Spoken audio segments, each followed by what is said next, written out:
Good morning, afternoon, everyone. Sorry, yes, I'm sorry for being a little bit late. I was in Soweto actually to just go and pay respect. I don't know if you saw the issue with two little boys that got murdered earlier this week after they were kidnapped and mutilated, and the bodies were found on Thursday evening. And it was, I must be honest with you, meeting up with the families this morning was probably one of the most traumatic experiences I've ever had. Just seeing the trauma that the family had to go through. And this is unfortunately the environment that we live in. I walked out of there and I had so much mixed emotions, like anger, frustrations, sadness. And part of me wants to leave the country and say, we just need to leave. How can we live in a situation like that? But then there's another part of me that realizes why I am where I am and why I'm doing what I'm doing. Now, I'm serving on in the legislature, the Gauteng Provincial Legislature, and I'm on the Community Safety Oversight Committee. And recently, in the middle of last year, our caucus leader, Solium Simanga, asked me to head up the community safety profile for the DA in Gauteng, in the legislature itself.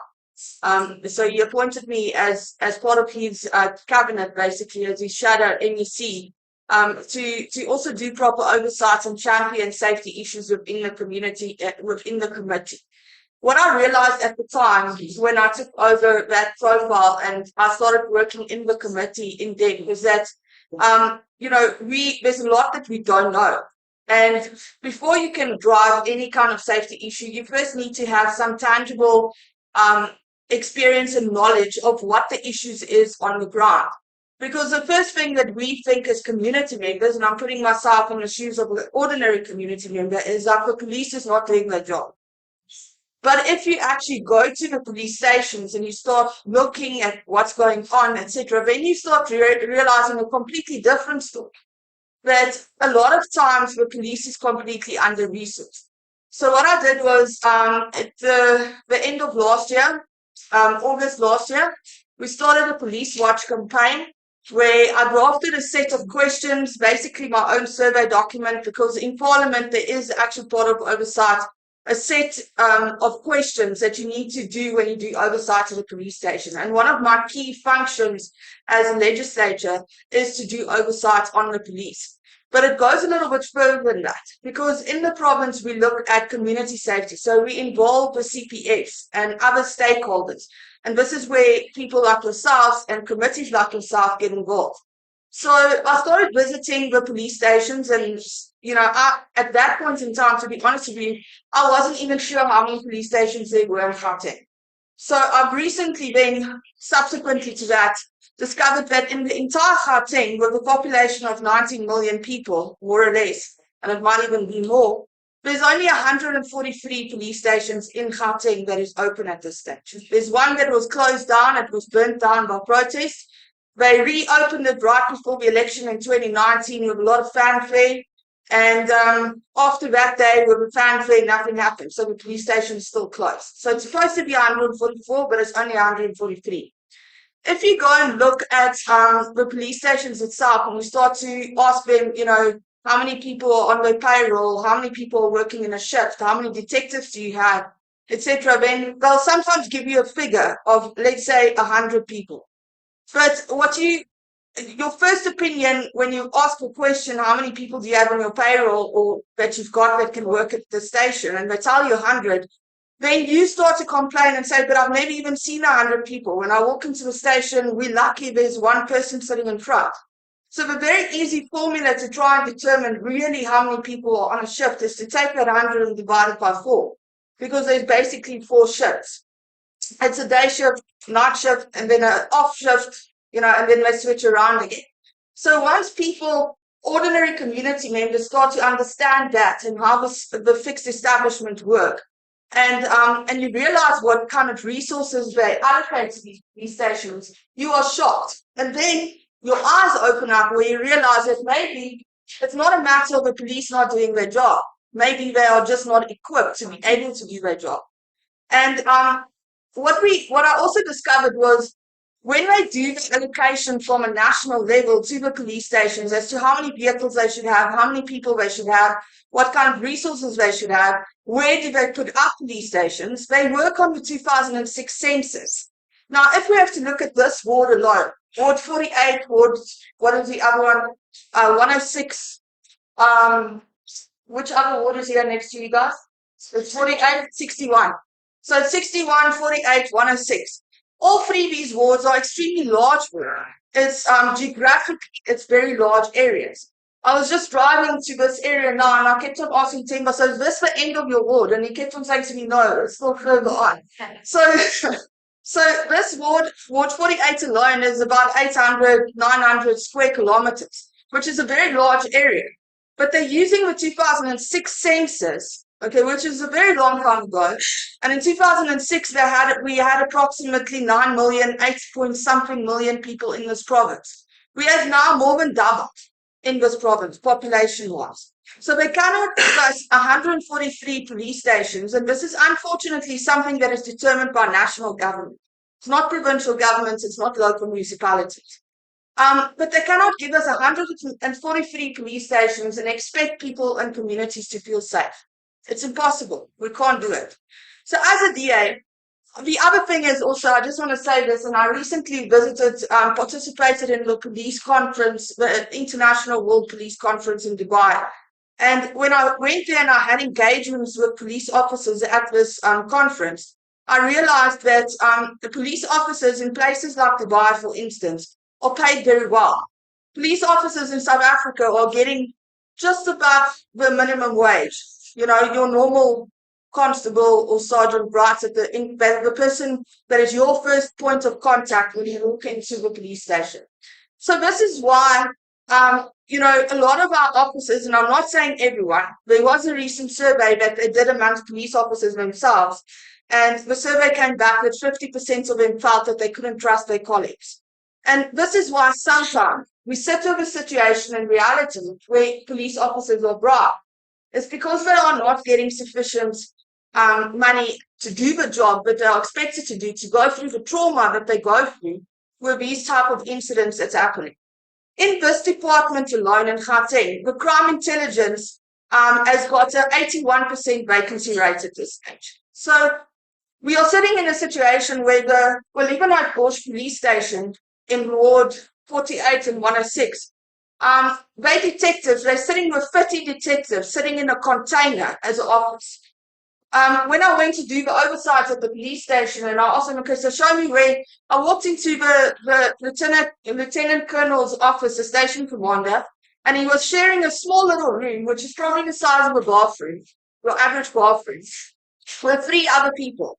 And he said to me, this is his office, this is the station commander's office. So I asked him, okay, so where's your detective sitting? So I walked into a container, literally a container, and there's 4 chairs inside that container, but there's 20 detectives that needs to work for them.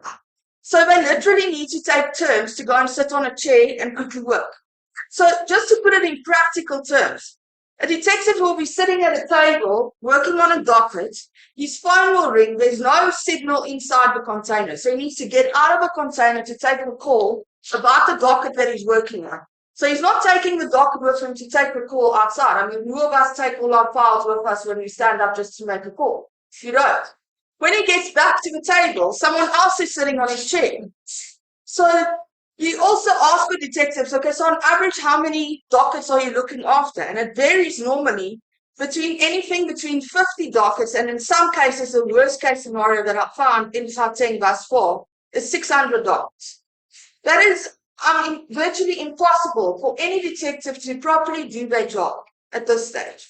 And they're also not equipped, they don't have enough resources, computers, the dockets is normal old paper files. It's not digitized, and there's so much opportunities and things that we should put in place to make things more efficient. But it takes political will. It takes political will to give direction, strategic direction, to change these things around. So the very first thing that we wanted to do is, and I'm still busy with it, I haven't finished visiting all 143 police stations in this province, but I started going to every single police station to go and check what is the real circumstances. And sometimes they don't want to speak to me, the station commander, because they're too scared. And then I might find someone else that's willing to tell me. They'll walk with me and they're like, just check over there, you know?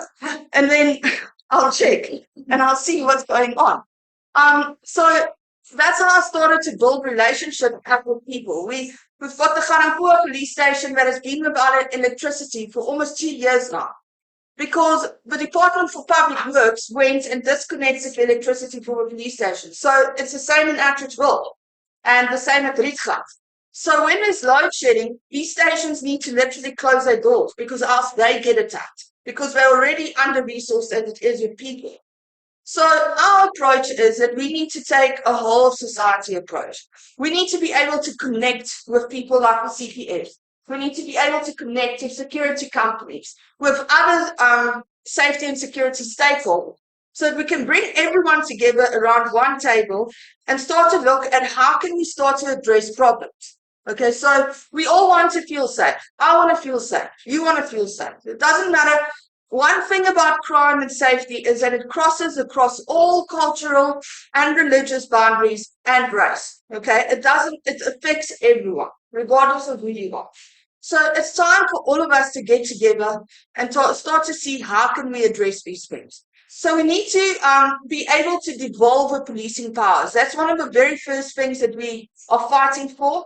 And in the Western Cape, for instance, with the Western Cape, Provincial Western Cape government, they already launched a intergovernmental dispute with the National Ministry for Safety for Police, and to devolve the powers of police so that provincial governments and local municipalities can take decisions for themselves as to where resources needs to be allocated.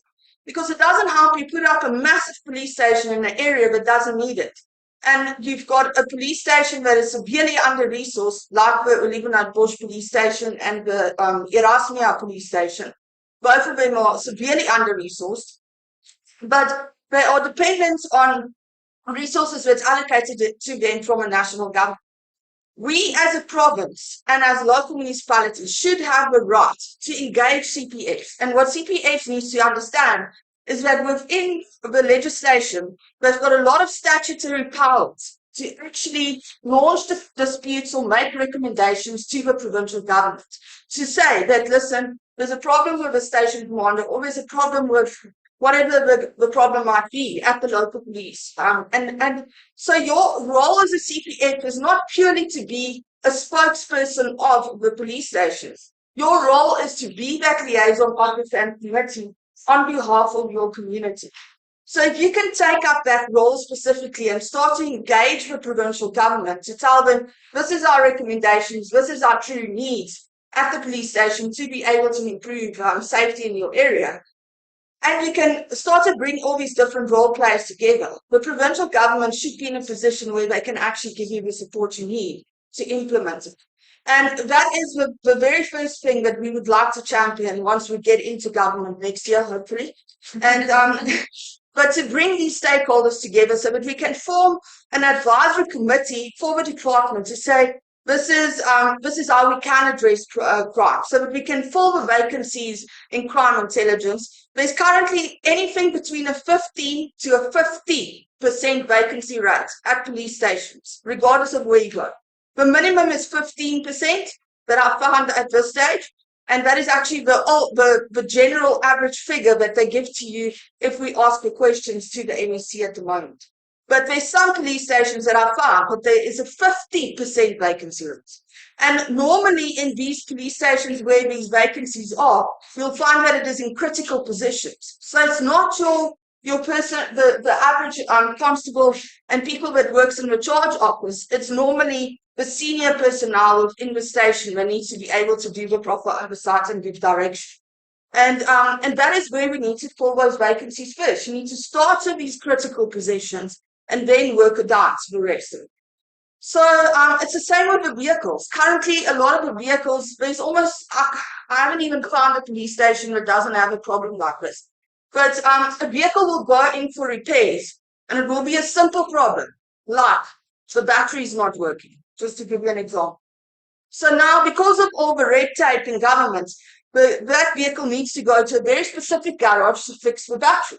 Okay? But there might be a battery center across the street from the police station. They're not allowed to go. They have to go to a very specific place to fix his battery. When they get there, they book a vehicle in to fix a battery. If they're lucky, they get the vehicle back in a month's time. If they're very lucky.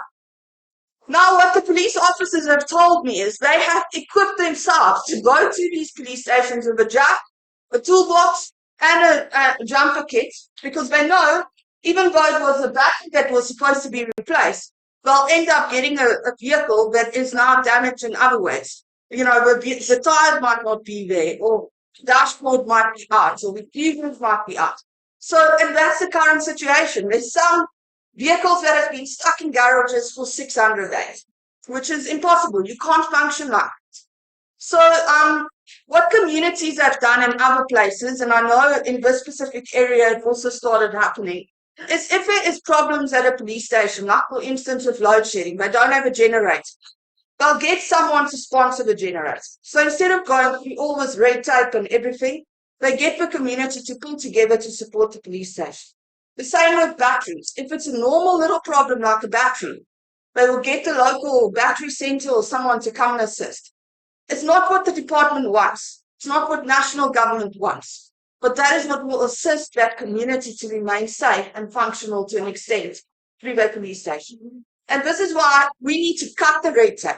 We need to cut this red tape, devolve the policing powers to provincial governments and to local government so that we can take decisions as to where the biggest needs are. But before we do any allocation of resources, we first need to know what the problem is. And that is why I'm visiting the 143 police stations now, so that I can go through my checklist and see what is our current needs. Because as a community safety department, they're supposed to have a needs and priorities list, like a needs and priorities handbook almost, of what the needs are at police stations across the province. In Gauteng, there isn't one like that. If I walk into the Western Cape governments, I can ask them for it. It's printed. It's lying on the MEC's tables. The other day when I was there to have an engagement with the minister, he then gave me the handbook. He said to me, go back to your province and go ask him for this. And I did that. I came back to Gauteng and I said to the MEC, can I please have this handbook, you know, with the needs and priorities list? And they couldn't give it to me.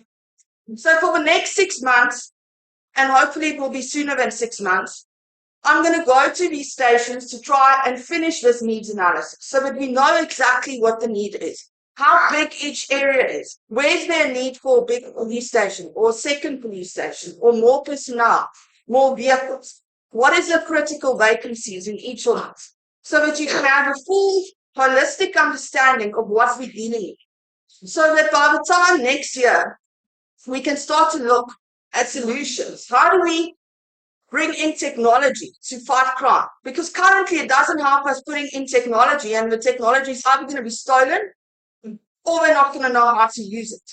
So we need to do proper training and development so that we can train our police officers and give them the support that they need so that they can actually do their job.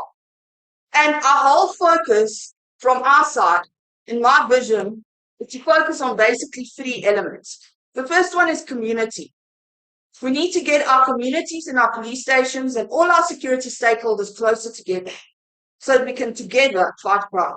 The second one is a culture change. We need a whole culture change within the department. And it's going to start with leadership. Someone needs to walk in there and speak to the police officers and find out what their challenges are.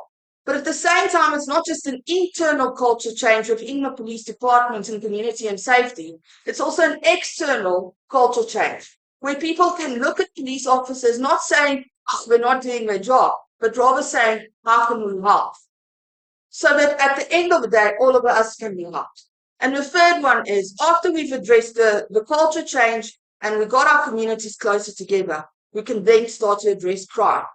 And through this addressing crime, we need to acknowledge that we've got a gangsterism problem in this province.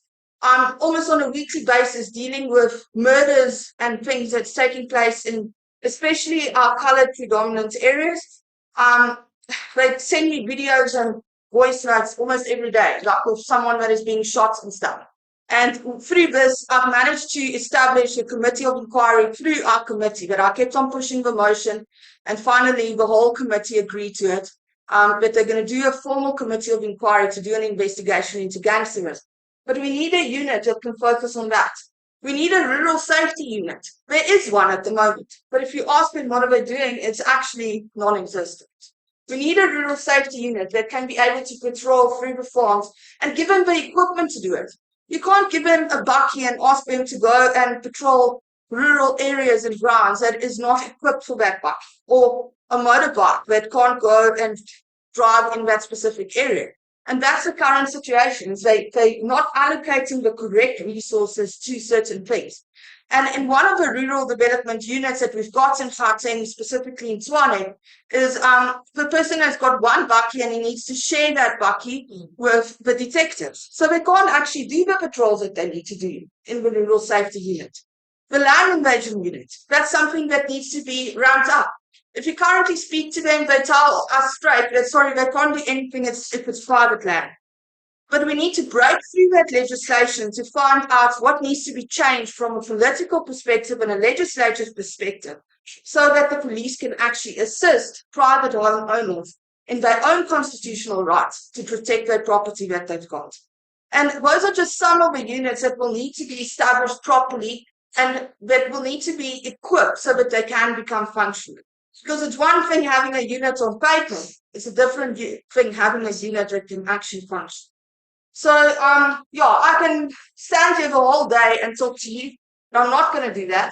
I just wanted to start off by giving you a little bit of insight as to where we are in the province of community safety and what we are planning to do and change. And one of my dreams is, I'm just going to make these last 2 points, is to roll out a situation where we've got like an adopt a cop shop. So you might hear about adopt a spot, which is a city policy where if there's vacant ground or something like that, businesses or anyone can adopt that specific spot, work with the municipality, through an agreement, and you can then beautify that specific area and use it for the benefit of the community. And I think that something similar could be rolled out where we say, okay, fine, let's adopt a cop shop. Let's adopt a police station as a community so that we can at least assist with some of the resources in that area to make it a functional place. So that when police officers go to work, they feel proud about their environment, they want to be there, they want to protect areas, and we can then move forward. And the last one is, you might have seen the concept of LEAP officers. This is also something the DA started in the Western Cape, is where we started training through the TNPD, basically, the Metro Police Department, because they've got their own training college, additional resources, additional officers that we could then allocate to police stations to supplement the allocation that is from the national department. So even though, and that will purely be to assist with visible policing and patrolling in areas specifically, and to equip your communities to be a safer area. So I think on that note, Gary, I would like to finish off and say I'm more than available to come and meet up with you again on a one-on-one basis. If there's specific areas or segments or issues that you would like me to come and look at, invite me and I'll make a plan and come and engage you on a one-on-one basis. Thank you.